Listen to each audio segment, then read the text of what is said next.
My mother leaned close over my birthday cake, her voice a hushed murmur. "You're envious of your brother?"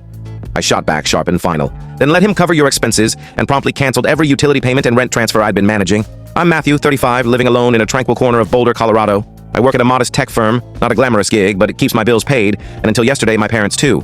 Here's the raw truth. No one prepares you for what it means to be the dependable one in a family.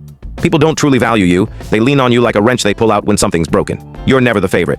You're the emergency contact, the one expected to foot the bill, the one they overlook until a crisis hits. For me, it began gradually. First, I covered a phone bill.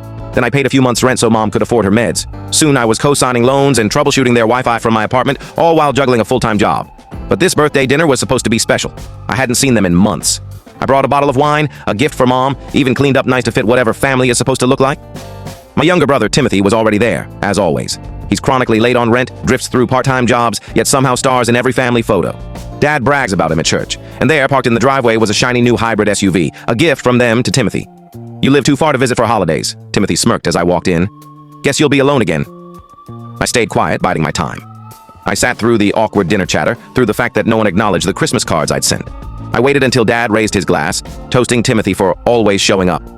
Then he handed me my gift, a pair of cheap rolled-up wool socks. "They're insulated," he said. "For biking to work, right?"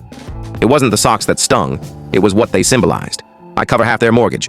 I pay their phone bills. Once, at 3 a.m. from a hotel bathroom on a work trip, I sent money because Mom said their heater broke and they were shivering. Yet I'm still invisible to them. So I smiled, left the house, and made a call. The next day, their power went out. That's when things really started. 13 hours after the blackout, the calls began. Mom, Dad, then Timothy. Voicemails piled up, including a grainy video of their kitchen lit by candles, like some eerie ceremony. I didn't answer. They didn't know, never even asked. The electricity, gas, and water had been in my name since 2020, when Dad lost his job and Timothy moved back home temporarily. I stepped in to help.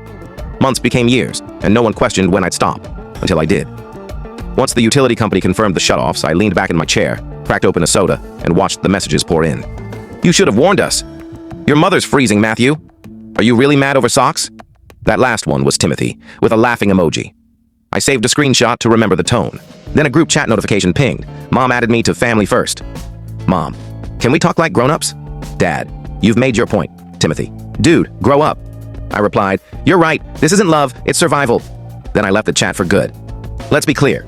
This wasn't just about socks or the SUV. Those were just the final straw. The real damage had been piling up for years. In 2021, I cleared Timothy's $4,200 gambling debt. He swore it was a one-off. Later, I learned he spent some of it on concert tickets. I replaced Dad's laptop after he ruined it with whiskey.